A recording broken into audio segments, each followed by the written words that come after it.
ये हमारा भारतीय योग दर्शन है। भारतीय योग दर्शन का मतलब है, योग का मतलब है प्लस आत्म साक्षात्कार। पातंजलि योग दर्शन आप उठा के देख लो, उसमें रोग शब्द नहीं मिलेगा।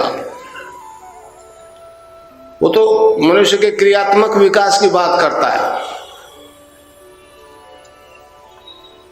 ऋषि ने दूसरे सूत्र में कहा है, चित्त की वृत्तियों का निरोध ही योग है। ये जो भग रहा है इधर उधर, जब तक शांत होकर नहीं बैठेगा तब तक कोई ध्यान है, कोई योग है। योग में एक टर्म से उन्मना बनो, मतलब मन जो है बिल्कुल शांत जब तक नहीं होगा, ध्यान योग कुछ भी नहीं। भगवान कृष्ण ने भी गीता में कहा ना, सब धर्मों को छोड़ के मेरी शरण में आ जा, मैं तुझे सब पापों से मुक्त कर दूंगा। तो ये हमारा दर्शन जो है एक ऐसा अजीब दर्शन है जो जीवन की सभी समस्याओं का अंत करता है। नाम जप और ध्यान दो तरह की प्रक्रिया है हमारे इस दर्शन में। हमारा योग दर्शन कहता है जो ब्रह्मांड में है वो सारा पिंड में है, जो पिंड में है वही ब्रह्मांड में है। जब सारा ही ब्रह्मांड आपके अंदर है तो आपको जो कुछ मिलेगा आपके अंदर से मिलेगा, समझे। बाहर से आपको किसी से उम्मीद नहीं करनी चाहिए। मैंने कभी नहीं कहा कि मैं रोग खत्म करता हूं। मैं तो एक मंत्र दीक्षा देता हूं ईश्वर के नाम जप की, उससे साधक की कुंडलिनी जाग जाती है। वो कुंडलिनी जो योग करवाती है, जागृत कुंडलिनी साधक का मन प्राण बुद्धि और शरीर अपने बस में कर लेती है, वही योग करवाती है जिसकी उसको जरूरत है। जो सिस्टम प्रॉपर्ली फंक्शन नहीं कर रहा है उसको स्टिमुलेट करती है, टोन अप करती है, और जब तक वो पूर्ण रूप से स्वस्थ नहीं हो जाता तब तक वो क्रिया चलती है, समझे। तो इस प्रकार जो योग होता है उससे सारे शारीरिक रोग ठीक हो जाते हैं, सारे। दूसरे जो मानसिक रोग है, मानसिक रोग 80% बीमारियां मानसिक रोग से होती है, मेंटल टेंशन से होती है 80%।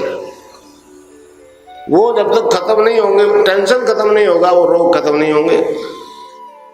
साधक जब नाम जप और ध्यान करता है, ये कुंडलिनी देखिए ऊपर उठती है रीढ़ की हड्डी के आखिरी हिस्से में, जिसे डॉक्टर सैक्रम कहते हैं, 3.5 आंटे लगा करके सोई रहती है। उसको चेतन करके ऊर्ध्व गति प्रदान करते हैं, वो गुरु करता है, उसमें कंट्रोल रहता है गुरु का। अगर गुरु वास्तव में गुरु है, आजकल तो गुरुओं की बाढ़ आ गई, समझे। पुत्र मार तो गुरु के सिर पर पड़ेगा, ऐसा प्रोफेशन है, आशीर्वाद ही देना है, बाकी सब लेना ही लेना है, समझे। तो भाई ये सब परिवर्तन जो आ रहा है ये हमारे योग दर्शन के हिसाब से आ रहा है। जब आप ध्यान करोगे, इसमें 2 विधि है, एक तो नाम जप, एक ध्यान। जब आप ध्यान करोगे तो आपके उस नाम से, देखिए नाम चाबी है। गोस्वामी तुलसीदास ने कहा ना, कलियुग केवल नाम आधारा, सुमरि सुमरि नर उतरहि पारा। तो इसलिए उस नाम से जब कुंडलिनी जागृत हो जाएगी, उसमें फिर नाम जप के साथ ध्यान करना होता है। मतलब ये जो ज्ञान है बड़ा, मतलब शास्त्रोक्त ज्ञान है, इसमें कोई कल्पना का गुंजाइश नहीं है। लोग कल्पना करवा रहे हैं, मैं जानता हूं। आपको तो कल्पना अतीत शक्ति से जुड़ना है। तो इस प्रकार यहाँ 9 द्वार जो है माया के, आंख नाक मुंह वगैरह वगैरह, और ये 10वां द्वार जिसको शिव की तीसरी आंख देखी आपने, वो 10वां द्वार जो है वो एंट्रेंस है, बाकी तो सब EXIT है। तो ये जब तक नहीं खुलेगा, तीसरा नेत्र जब तक नहीं खुलेगा, कोई योग है नहीं ध्यान है। ये काम केवल गुरु ही कर सकता है। नानक देव जी ने साफ कहा है कि गुरु ही इस द्वार को खोल सकता है, और ये नहीं खुला तो आप अंदर नहीं जा सकते। तो सारा कुछ अंदर है, फिर उससे आपका इंट्रोडक्शन नहीं हो सकता। इसलिए यहां ध्यान करो, चित्त की वृत्तियों का निरोध ही हो गया। तो यहां मन नहीं रुकता, फिर गुरु को देखो।